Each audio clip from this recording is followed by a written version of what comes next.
you with another video. I'm going to be talking about my social media pet peeves today. I have a couple of them, and I'm sure pretty much everyone on this planet has at least one of them. If you want to, you can share that in the comment section. I'd love to hear about it. Number 1, judging, shaming, groupthink, putting people in a box, all that kind of stuff is the biggest pet peeve of mine. I cannot stand that. It's always been prevalent on social media since social media started, pretty much.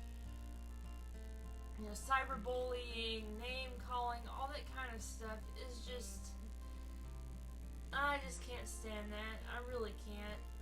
And as far as judging and shaming people and businesses and stuff, there is rarely a time and place for that. A lot of stuff can be handled privately, private message, and things of that nature. No need, for the most part, to go blasting someone on social media. And I've done stuff like that before when I was younger. But I feel bad about it now, and I had people in my life actually tell me that it made me look bad, and that caused me to kind of think about things and learn that lesson the hard way. And I don't do stuff like that anymore. As part of growing up is learning things like that. And I just learned that it just made me look very, very ignorant to be doing stuff like that. And groupthink is something that is kind of in this category as well. Every group pretty much has people that are in the group that think that if you don't think a certain way, or if you don't act a certain way, you must have internalized misogyny or be racist against your own race or what have you. Or internalized ableism. I've heard that a lot. The neurodiversity movement talks a lot about that. They're big into the whole groupthink thing. And if you're autistic or you have ADHD or neurodiverse in any sort of way, and you don't think exactly like they do, then they think you're the bad guy. Unfortunately, you see a lot of that on social media.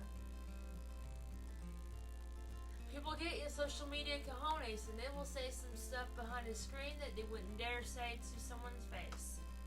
Let me tell you that right now.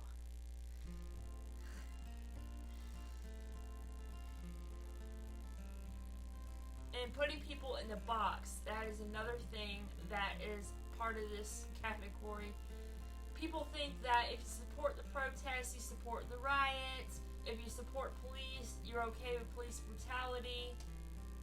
What if you're like me and you support police 100%, but you realize, as with any other job field, there are people who enjoy that job, who do that job well, and who are a good fit for that job. And there are people who get into the job for poor reasons. Like, they like the power that it gives them. They like taking advantage of people. And that's true not only for police, but for pretty much every other occupation out there. And occupations have stereotypes associated with them. Police are stereotyped as being hateful and power hungry, which is true for some, as with any stereotype, but it's not true for all.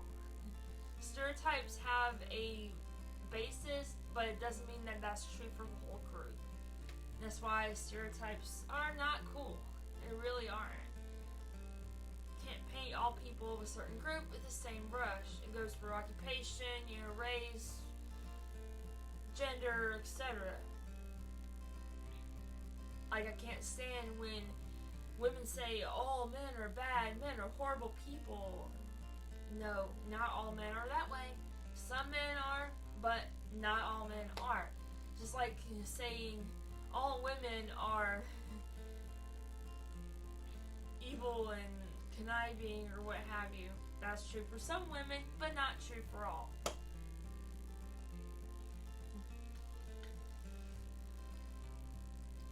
And also realize that we do have the First Amendment right to freedom of speech and freedom of assembly, which protesting falls under that.